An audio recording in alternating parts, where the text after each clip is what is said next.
Hello world, here's a song that we're singing. Come on, get happy. A whole lot of loving is what we'll be bringing. We'll make you happy. There's just some cool stuff happening. I'm grateful. I'm excited. I hope you are too. We want to invite as many people as we can into the kingdom of God. And so we're trying to make it really easy for you. And I'm excited about music and people. And there's a bunch of other stuff that we got coming. So I'm just pretty happy about that. Well, if you are new to this whole church thing, or if you're a veteran to this whole church thing, I hope that you can just come here and relax. I love CCW. I love that we do things differently here, and you can drink your coffee, whatever, hang out. And so last week, we started our talk with some really cheesy, just dumb old pickup lines. And thanks to you, I have some more. And so if you have a cheesy pickup line, you can shoot it to me, and maybe we'll use it. But we're going to do things a little bit differently today. I'm just going to ask you to vote. So I'm going to ask you, if you like it, thumbs up. If you don't like it, thumbs down. You can groan, whatever you want to do. And this past week, my wife and I have been married 32 years. And so if you vote thumbs up on some of these, yeah. My wife's here. Oh, there she is.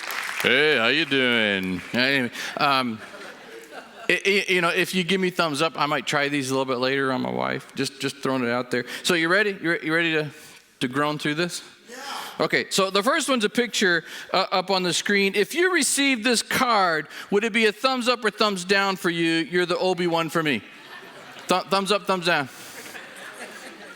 Okay, that's not working, so you're not getting that one. Okay, number 2. Hey, I'm Mr. Right, and someone told me you're looking for me. I actually got some thumbs up. That's interesting. Okay, so not using that one, baby. And I guess, okay, so here's this one. If you were a transformer, you would be Optimus Fine. Oh, I'm using that one. You're getting that one later. Okay, here we go. And this one I think is kind of funny. Maybe you won't like it. Are you a parking ticket? Because you've got fine written all over you. My daughter likes that one. Okay, I might try that one later. I was wondering if you had an extra heart because someone just stole mine.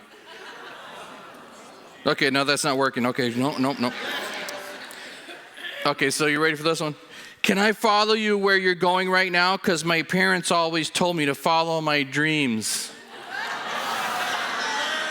That's just creepy, I'm telling you. I don't know. I hope you know CPR because you're taking my breath away. Wow, that's kind of, All right, here's a really lame one. If you were a phaser on Star Trek, you'd be set to stun. You're not getting that one, son. Okay. Is your name Google because you're everything I've been searching for? Oh, okay, all right, I'm circling that one. Now this one is quite conceited. Well, here I am. What are your other 2 wishes for the genie?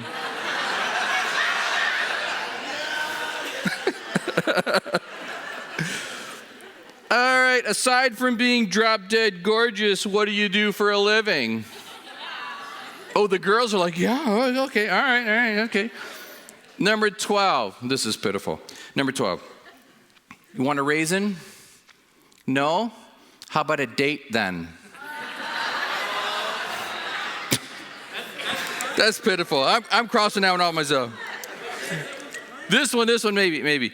You must be a magician, because anytime I look at you, everyone else disappears. Oh, okay. All right. If you were words on a page, you would be fine print. That's not working. All right, so I saved my favorite for last. This is not really my favorite. I think we're going to get something on this one. If you were a burger at McDonald's, you would be called McGorgeous. I'm like, Really? You just compared the girl to a burger at McDonald's? You're thinking that, no wonder these people are still single. I'm just telling you. It's like, what in the world? Well, maybe we shouldn't let corny pickup lines define what love is. And we kind of do this. We kind of look at what happens in the people around us and how do they find love? How do they discover love? What is it? Maybe we should let the intelligent designer, the God of the universe, the God who created relationships, maybe he should be the one who tells us what love is. And so I'm just going to pause and pray and ask God to help us figure this out. And there's so many confusing messages. There's so many ways to define things. And I really want to just relax and yet take in what God has for us. So let's pray and ask God to do just that as we get rolling on his text. God, thank you for telling us what love is. Thank you for showing us and proving your love for us. As we pause in this moment, we just ask that you define things for us.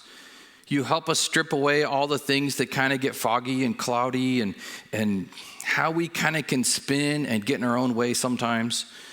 So I pray that you help us as we think about demonstrating love to those around us. Help us to just look in the mirror today. Not think about how other people could love us better. Help us, Father, in this moment to ask the question, how can we love people better? So we ask that you take this time, use it for your glory, use it for your kingdom. In your name I pray. Amen. All right, so the second book of the New Testament is the book of Mark, and Jesus tells us the two most important things of all. And so when he's doing this, before we read the text, I want you to notice something that's not in the text. There's not an exclusiveness in the text. There's no prejudice in the text. There's not this, there isn't this love people who love you thing. There's not a love people who are nice to you or love people who agree with you thing. There's none of that. In fact, as Jesus talks about the two most important things ever, he said, this is a command. This isn't even about emotions. This isn't about, we say this kind of stuff all the time. It's like, well, I'm not going to love people because I'm just not feeling it today. There is no emotions in the way. This is the command. This is the two most important things ever. And this is what he says is the command. Mark 12, 28 through 31. One of the teachers of religious law was standing there listening to the debate. He realized that Jesus had answered well, so he asked, of all the commandments, not the feelings, of all the commandments, which is the most important? Jesus replied, the most important commandment is this. Listen, O Israel, the Lord our God is the one and only Lord, and you must love the Lord your God with all your heart, all your soul, all your mind, and all your strength. The second is equally important. Love your neighbor as yourself. No other commandment is greater than these. So in my mind, there's as we put this all the stuff together, Jesus said two critically important things for us. In John, the Gospel of John, he said, if you're not going to love people, don't tell people you're my followers. That's how the world's going to know that you're my followers, if you're going to love them. And then here, and we find this in other examples too, like in Matthew, he says the two most important things ever is to love God and love people. And so doing this, we don't just slide into this, we have to work at this. So last week, when we put it all together and we wrapped it up, I asked you to commit to being a positive person for 7 days. I'm going to be positive for 7 days. Remember that? Did y'all clap for that last week? So how'd you do? Oh, I didn't know there was going to be a test. I don't do good with tests.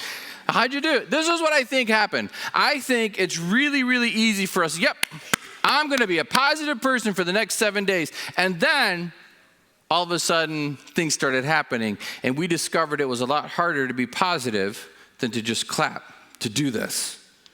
So what are we going to do? How are we going to love people? If we're going to love people, it takes focus. It takes intentionality. It takes a commitment upon our part. It takes work. We have to think about this. We have to think about other people. And there's just way too many people, way too many places to get definitions and to figure this out and to spin it. So our definition that we've been working off of is this. Love is wanting and working for the best of another person and expecting nothing in return. I want you to say that with me. Just read it along with me. Love is wanting and working for the best of another person and expecting nothing in return. That's our definition of love. So in 1 Corinthians 13, we're going to tackle this. We're going to look at the first 5 verses again. And just to set this whole thing up for context sake, verse 1 says, if I could speak all the languages of earth and of angels but didn't love others, I would only be a noisy gong or a clanging cymbal. No difference there. If I had the gift of prophecy and if I understood all of God's secret plans and possessed all knowledge, and if I had such faith I could move mountains but didn't love others, I would be nothing. And if I give everything I have to the poor and even sacrifice my body, I could boast about it. But if I didn't love others, I would have gained nothing. Verse 4. Love is patient and kind. Love is not jealous or boastful or proud. Proud was one of the words that we tackled last week. Proud, the definition of proud. A proud person looks like this. They believe they're the smartest person in the room on every subject on the planet. When we think that we are better than, when we think that someone is inferior to us, that's not loving them. That's loving us. That's not what love is. So I hope that we are tackling the whole pride thing. Continuing on, adding into verse 5, love is patient and kind. Love is not jealous or boastful or proud or rude. And the definition of rude, it means to deliberately bring disgrace into the mix of things. It's done intentionally. It's being discourteous or impolite. Now, I wish I brought this out a little bit stronger last week, so today I'm going to pause and bring it up. You know I like to pick and tease and all of that and mess with people, and, you know, especially if you have cats or listen to country music, you know, whatever. You know, it's like, but I never want to hurt people. And there's something that is very prevalent on this planet that I wish wasn't. I'll use sarcasm to play. But I really believe that sarcasm mixed in with a little bit of truth to try to communicate change in someone else's behavior, just to try to cut somebody down with a funny, is not what love is. Actually, I believe that is the definition of being rude, is to slice and dice and make it a funny instead of being kind and patient and loving. And so let's not be proud. Let's not be rude. All of the rest of it, so we can love better than this. The next 2 words we're going to tackle, I'm kind of heavy on this because the next 2 words or the phrases, I believe that they are so common in our life. I believe that we are so used to living the way that we live that we don't even try to make excuses for this anymore. They're just prevalent in the way human beings live. And so here it is. Love is patient and kind. Love is not jealous or boastful or proud or rude.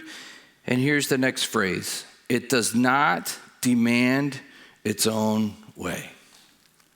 Okay, so love does not demand its own way. Now, if this was the only translation, if this is the only version we look at today, it would be really easy for us to say, well, I could think of some relationships where it would be right for a party to demand their own way. You know, a business owner, I mean, they pay the bills, and so they can demand this and this and this. But that's really not what God is intending to say here. That is really not the definition of what love is. And so I'm going to bring in some other translations. I'm going to bring in some other thoughts into pulling all of this together. And so the NLT says you don't demand your own way. The NIV says it this way. Love is patient. Love is kind. It does not envy. It does not boast. It is not proud. It is not rude. It is not self-seeking. You know what this really means? Not self-seeking. It's a different picture than demanding our own way. It means love does not try to satisfy itself. If you're going to love somebody, it's not about satisfying you.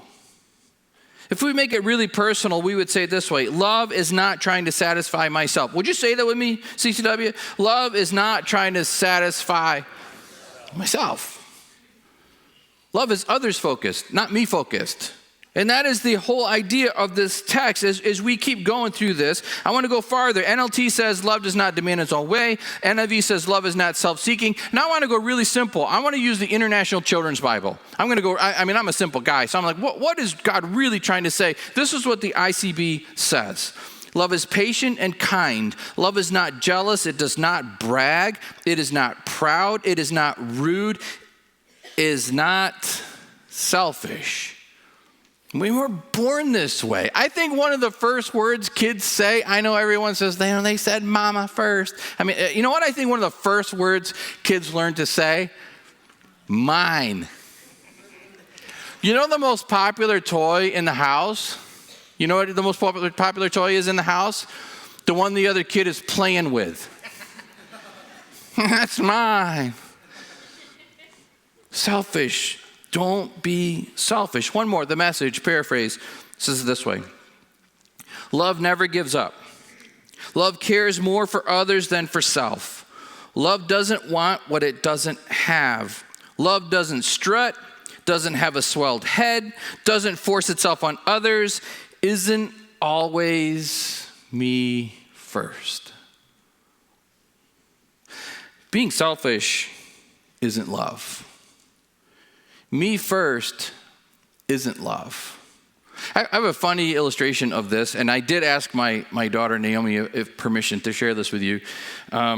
It was a while ago now. She was probably 4 years old, 5 years old, something like that. And she overheard me teaching my 3 boys that you have to be gentlemen. You have to take care of people and, open the door for your mom. And I said this to them: ladies first. Ladies first. So later that day, I don't remember where we were going. We're all heading to my truck. And so the boys, my 3 boys, they stop short of the truck. And I'm watching this unfold. And I'm coming up on the backside of this. And I see my 4-year-old just marching up. And she plowed her way through my 3 boys like bowling pins. Ching, and she yells, "Ladies first!" I'm like, I think we got a little work to do. Love is not me first. Love does not demand its own way. It's not self-seeking. It's not selfish. It's not me first. And man, our selfishness, when we live in selfishness, it causes us to twist everything around. We get in our own way half the time. It causes us to demand change in other people. We demand change in other people, not because we love them, but because we are uncomfortable and we want to be comfortable. And so we demand, it's almost like we want them to have some kind of personality transplant or something. Parents are guilty of that. Why can't you be more like your sister? We start demanding things. We even do this. The Bible says that God loved us first. And there's just way too many human beings that don't love first. They demand change first. Or they demand change for love to continue. I know I'm stepping on toes, but this is where the text is taking us. We start demanding things. I can tell you that my office gets really busy sometimes with marital counseling, and this is one of the big ones that comes to me. It sounds like this: I have needs too, I'm just not happy. I had one person, there's nobody here, so don't even think about it. I mean, I would never do that. But years ago, I actually had a couple come to my office, and she said, I told him if he wants this marriage, he better blah, blah, blah, blah, blah, blah. That's not what love is. That is a me-first, selfish, demanding its own way, self-seeking attitude. And so I'm going to cut right to it. There are a lot of us humans that twist things because of our selfishness. We twist things into what we think are needs. But I'm telling you that there are a million things on this planet that we humans can live without. So let's talk about needs just for a second. You need water. Truly. I mean, you need water to survive. So you can't live without water. You need food. Can't live very long without food. You need water, you need food. You know what else you need? You need shelter. I had a hailstorm yesterday. You need shelter. I mean, in order to survive on this planet, you have to have some type of shelter. Living in this country, I'm not trying to be funny with this. Living in this country, there's one more thing that you need. You need clothes. I mean, I'm serious. I mean, you have to have clothes in order to function, do your job, to go anywhere. You can't even go to McDonald's if you don't have a shirt on. So you need water, you need food, you need shelter, you need clothes. What else is there? Football. All right, let's close in prayer. Amen.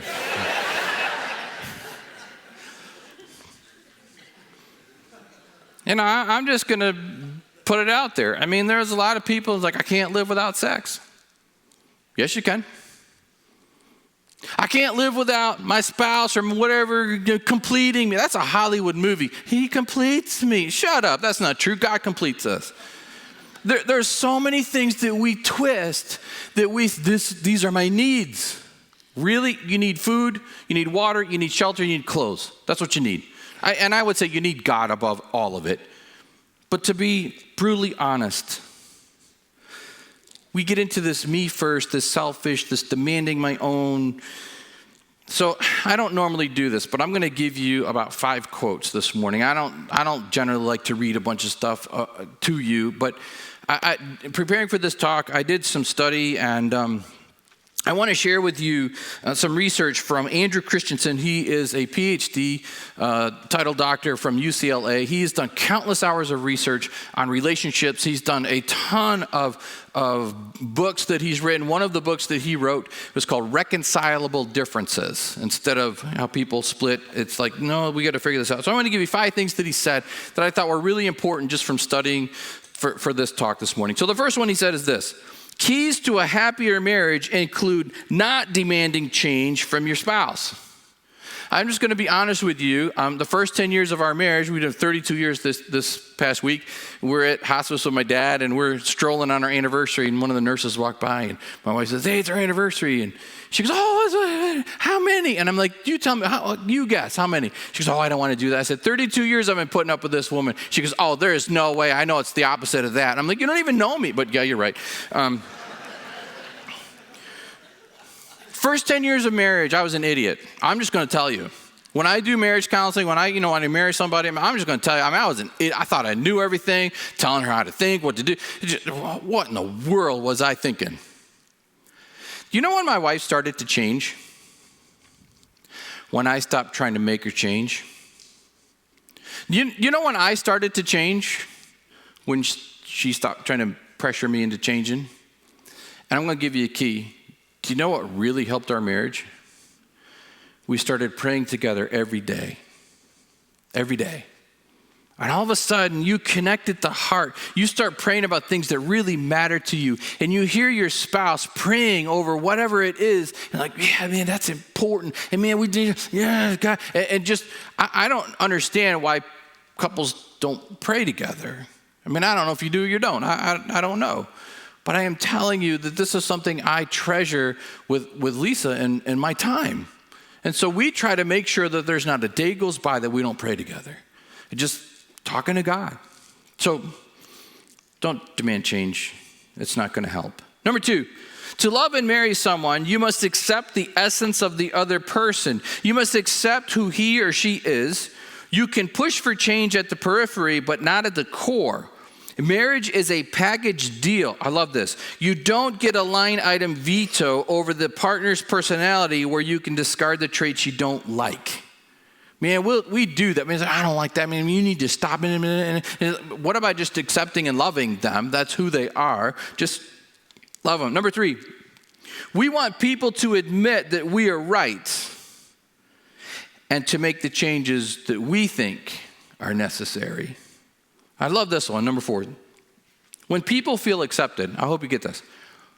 When people feel accepted, they don't feel defensive. Are you getting that? That's where a lot of arguments come in. I mean, these walls come up and we get tense. I mean, we're going to fire back. But when people feel accepted, they don't feel defensive. All right, number 5, last one. This is true, I think, for human nature straight across the board. We almost expect to be thanked for pointing out a person's deficiencies. Eliciting change without demonstrating acceptance of his or her position is difficult and often impossible. I mean, you point out someone's flaws, and hey, man, you do this, and you just made me, you're an idiot. And it's like, thank you. That doesn't work.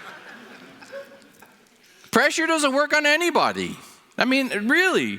I mean, we need to love them and help them to feel accepted. But when our selfish views get in the way, we start twisting stuff. I mean, it goes like this. I mean, you run into somebody, man, you love how dedicated they are, how ambitious they are. You love the discipline in their life. And then after a short amount of time, all of a sudden, you see them as being self-absorbed and a workaholic. It changes. Or it's like this, for the free-spirited, spontaneous, woohoo person, after a while it's like, man, they have no discipline, no ambition, no direction. They're so immature. I mean, isn't it true? I mean, we just, all of a sudden, we start like slicing and cutting, and we slide to negative just automatically. We spin and we twist. So I want to say it this way. I want to give you just a quick picture. If you're loving in a selfish manner, if you're living a very selfish life, the ship that you're trying to run, you can say, I'm trying to run a tight ship here and blah, blah, blah, blah, blah. If you're not loving God's way, that tight ship that you're trying to run is definitely not a pleasure cruise for the people in your life. It gets challenging. The bottom line, I cannot be all me first with people and tell them I love them. Why? Because love does not demand its own way. It's about them.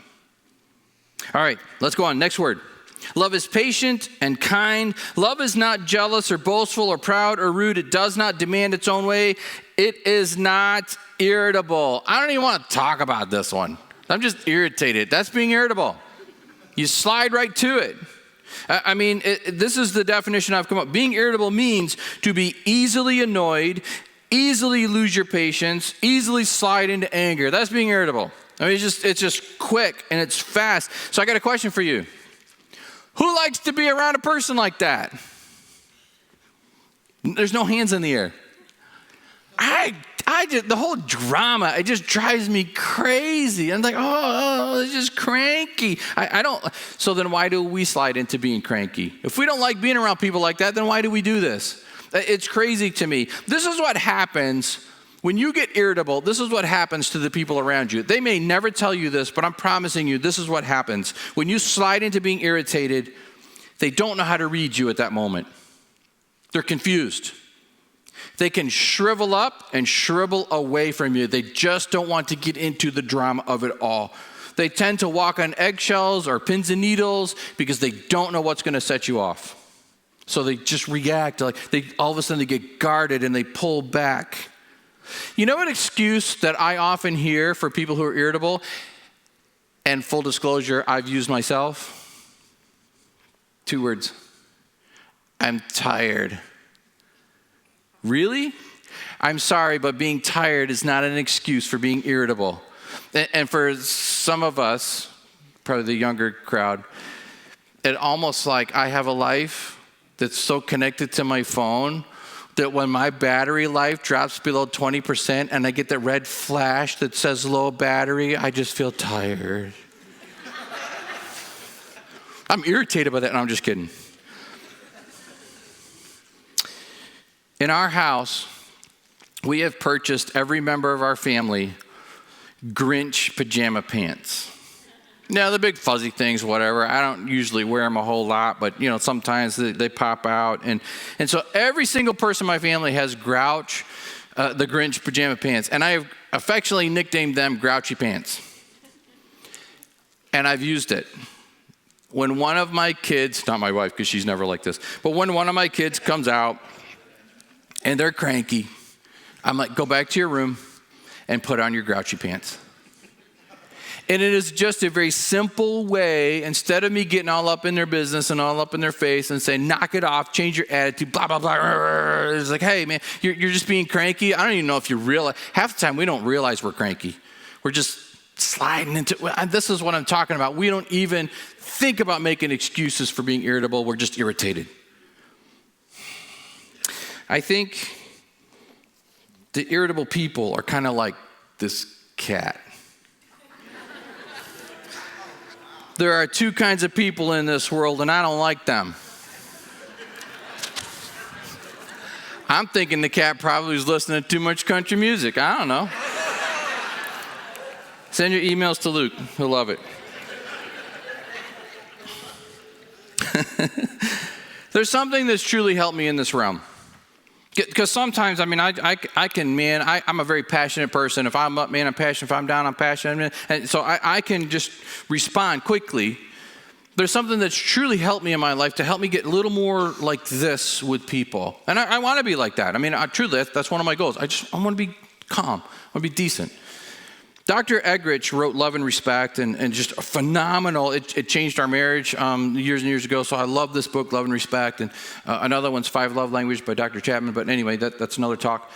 So Dr. Eggerichs, in his book, Love and Respect, he kind of started walking through things. And so I want to tell you how I've used his teaching.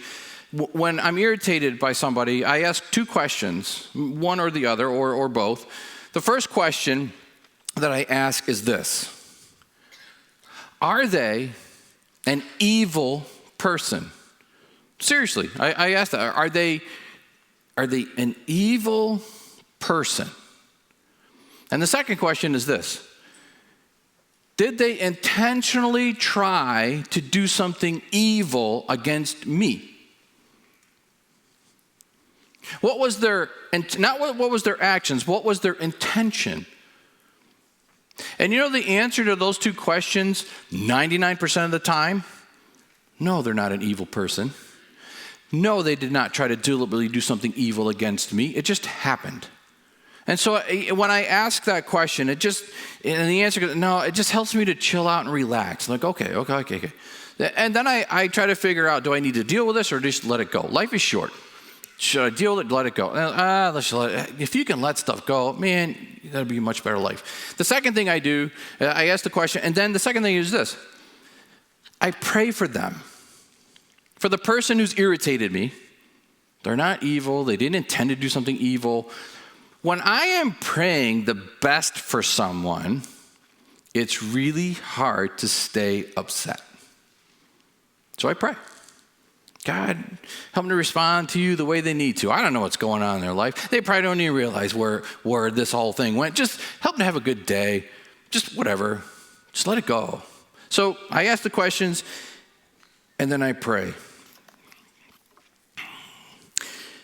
We don't need to add to the grouch population on this planet. If I were to ask you, do you know anybody who's cranky on the planet? Just say yes. Thank you, Steve. That was like passionate. We don't need to add to that number. We don't need to be cranky people.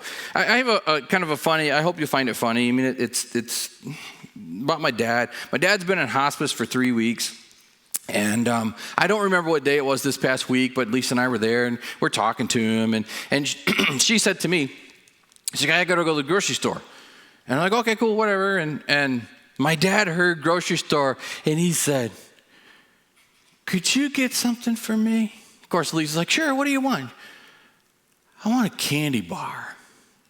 And she's like, well, how about Snickers? That sounds good. So, a few minutes later, she takes off. She's gone, I don't know, maybe 2 hours or less. I don't know what it was.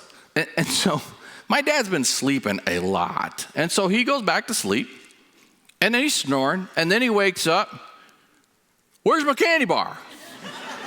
I'm like, she's getting it for you, Dad. It's okay. So then he's sleeping again.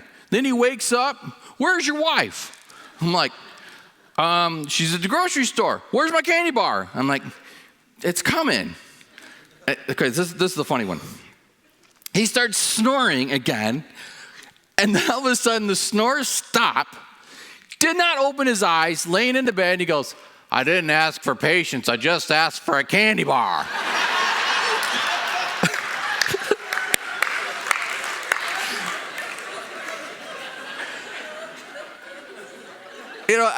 The reason I'm telling you that is my dad, 91, in hospice, I kind of feel like he could be a little cranky, but he's not. I mean, he's trying to be gracious. And, at the end of our life,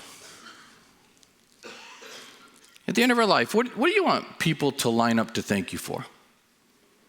How do you want people to remember you? As being cranky and irritable? As selfish and demanding your own way?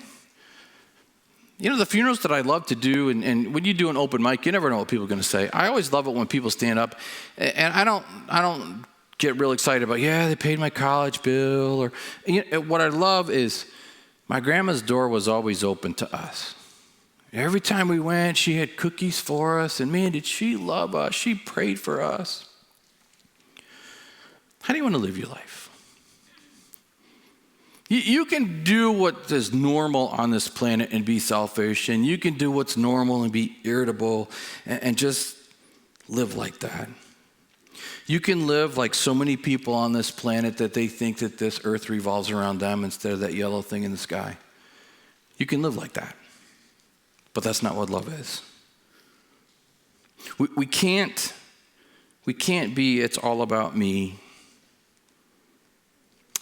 We can't be moody and cranky and irritable and tell people we love them, because that's not what love is.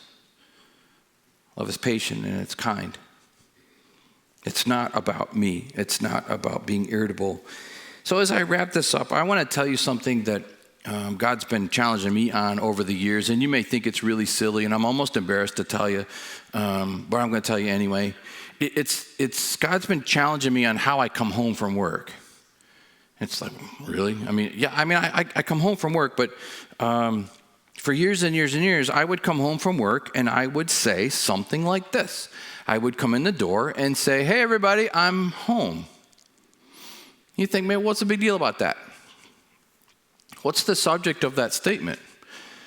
Better question, who is the subject of that statement? Hey, everybody, I'm home. So now when I come home, I try to do this. Hey, everybody, where's my family? You see, there's a big difference from saying I'm here to where are you?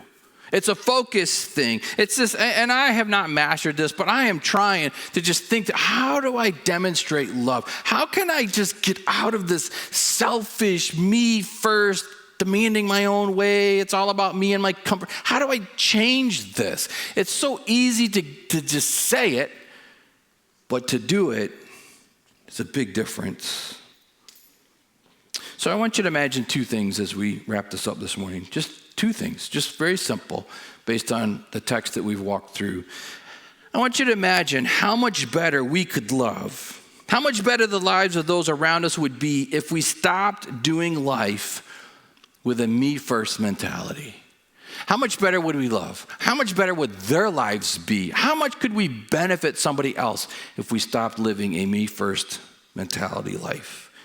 The second thing I want us to imagine is this. Imagine how much better we could love. Imagine how much better their lives would be if we stopped being so irritable all the time. If we weren't so irritable, then everyone could relax and have a better life. You have a better life when you're relaxed instead of all stressed out. If we just love better and benefit those around us by not being so cranky. Love is wanting and working for the best of another person and expecting nothing in return. Our text, love is patient, it's kind. Love is not jealous or boastful or proud or rude. It does not demand its own way. It is not irritable. Father, I have to pause and say thank you for telling me, showing me what love is. Because so many times I'm just going to live my life how I see fit, and I'm going to slide into things, and yet you're challenging me just with these 2 verses, and we haven't even finished them yet. You've given the definition and description of what it looks like. God, before I pray for my church family, I want to pray that you help me do that. There are times that I can get irritable and I can say I'm tired or I don't feel well or whatever the excuses are, but you tell me that's not what love is. You tell me it's not about what I think. It's not about the selfishness and demanding my way, and it's not self-seeking. It's not me first. So God, help me to do that. And I pray for everybody listening to this prayer. God, help us. It's tough. I mean, there are people that are just nasty. And then we're supposed to be kind and decent, and they know that. They know that Jesus' followers are supposed to be decent and kind, and they test us. God, I believe that you are more powerful than anybody that comes against us. And that through the power of your Spirit, we truly can live and love people. And we can love them so well that you tell us it heaps coals of fire on their heads. It just drives them crazy. Help us not to get caught up in all that stuff, but just to love well. And Father, as I finish this prayer, I pray that that's what CCW is known for in this community. That we love you and we love people. And we are good with just that simple truth. That we want to love you with everything we've got, and we're going to be decent and kind and loving people to all of those around us, not just those in these walls at CCW, but for everybody in our community. Thank you for loving us. Thank you for being patient with us. In Jesus' name I pray. Amen. Hello world, here's a song